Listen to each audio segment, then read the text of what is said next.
Hello everyone, எல்லோரும் எப்படி இருப்பீங்க? நல்லா இருப்பீங்கன்னு நினைக்கிறேன். இன்றைக்கி நம்ம சேனலில் என்ன பார்க்க போகிறோம்னு பார்த்தீங்கன்னா, இன்றைக்கான லன்ச்சு அண்டு ஈவினிங் ஸ்நாக்ஸு அதை தான் பார்க்க போகிறோம். இன்றைக்கி ஈவினிங் ஸ்நாக்ஸ் என்ன பண்ணேன் அப்படின்னா, பாலில் சேமியா பாயசம் பண்ணினேன். கொஞ்சம் பால் எடுத்துகிட்டு அதில் சர்க்கரை போட்டு இந்த மாதிரி கொதிக்க விட்டுக்கிட்டேன். நல்லா கொதிஞ்சு வந்ததுக்கப்புறம் ஒரு ஏலக்காய் வாசத்துக்காக போட்டேன். அதோட நெய் கொஞ்சம் சேர்த்தா இன்னும் நல்லாயிருக்கும். நெய்யும் சேர்த்துக்கிட்டோம். அதுக்கப்புறம் சேமியா இருக்குது பார்த்திங்களா, சேமியாவை போட்டு இது வறுத்த சேமியா, நம்ம ஊரில் அணில் வறுத்த சேமியா இருக்கும்ல, அதே மாதிரி இங்கே சேமியா இதுவும் வறுத்த சேமியா வாங்கி பாலில் கொட்டிட்டேன். மொத்தமாக கொட்டினா கட்டிக்கிட்டே போயிடுது மாதிரி கொஞ்சம் கொஞ்சமாக கொட்டி இப்படி இப்படியே ஆட்டி விட்டுக்கணும். அது மாதிரி பண்ணேன்.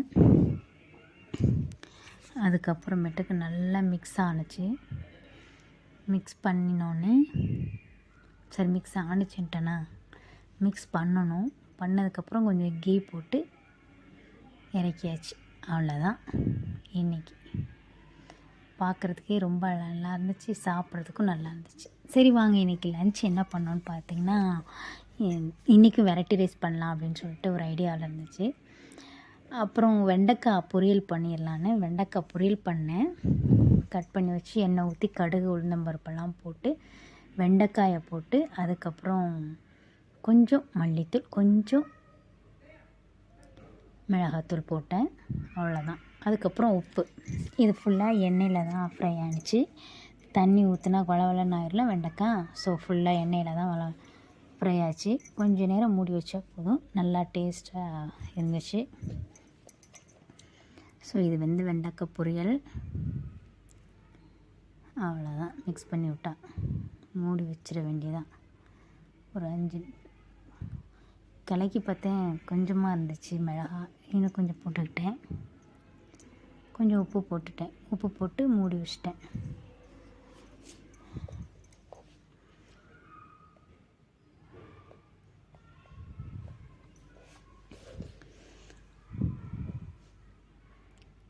போட்டு மூடி வச்சாச்சு. அவ்வளோதான். எடுத்து பார்த்தா இந்த மாதிரி இருந்துச்சு. ரொம்ப டேஸ்ட்டாக இருந்துச்சு. ஈஸியாகவும் இருக்கும், சிம்பிளாகவும், சீக்கிரமும் செஞ்சிடலாம், ரொம்ப வேலையும் இல்லை. ஸோ அதுக்கப்புறம் பார்த்திங்கன்னா லெமன் சாதம் பண்ணலான்னு பருப்பு முதல்ல வறுத்துக்கிட்டேன். ஏன் வறுத்துக்கிட்டேன்னா, அந்த பருப்பு கொஞ்சம் புழு அந்த வெள்ளை வெள்ளையாக இருக்கும்ல, ரொம்ப நாள் ஆச்சுன்னா அது மாதிரி இருந்தது. அதை அப்படியே போட மனசு வரல. அதனால் கொஞ்சம் வாஷ் பண்ணிட்டேன். வாஷ் பண்ணி அதில் போட்டனால எண்ணெய் ஊற்றி வாஷ் பண்ணி போட்டோம்னா தெறிக்கும்ல, அதனால் முதல்ல அந்த ட்ரை ஆகணுங்கிறதுக்காக முதல்ல கடலைப்பருப்பை போட்டு நல்லா ட்ரை பண்ணி அதுக்கப்புறம் எண்ணெய் ஊற்றி கடுகு உளுந்தம்பருப்பு கடலைப்பருப்புலாம் போட்டு வரமிளகாய் போட்டு கொஞ்சம் எலுமிச்சம்பழம், ஒரு 2 எலுமிச்சம்பழத்தை புழிஞ்சு விட்டேன். அவ்வளோதான். அதுக்கப்புறம் மஞ்சத்தூள் போட்டு 1 நிமிஷம் 2 நிமிஷம் சிம்லேயே வச்சு கிண்டி விட்டேன்.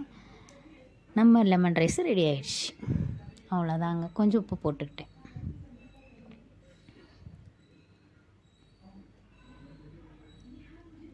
அதுக்கப்புறம் பார்த்திங்கன்னா நம்ம லெமன் ரைஸ் சிம்பிள் அண்டு ஈஸியாகவும் டேஸ்டியாகவும் முடிஞ்சிடுச்சு.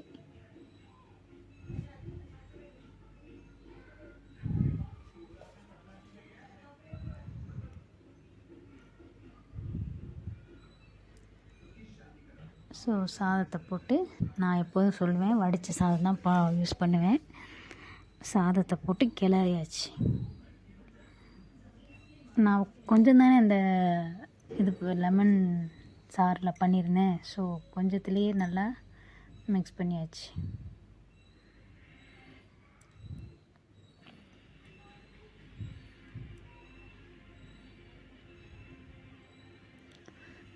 நல்லா மிக்ஸ் பண்ணி கொஞ்சம் உப்பு போட்டாச்சு.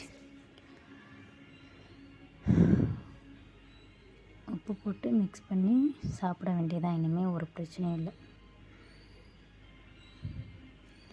இதுதான் இன்றைக்கான lunch and evening snacks. So இது மாதிரி உங்களுக்கு லெமன் ரைஸ் செஞ்ச அனுபவம் இருந்தால் என்னோட ஷேர் பண்ணுங்கள், கமெண்ட் பண்ணுங்கள், சப்ஸ்கிரைப் பண்ணுங்கள்.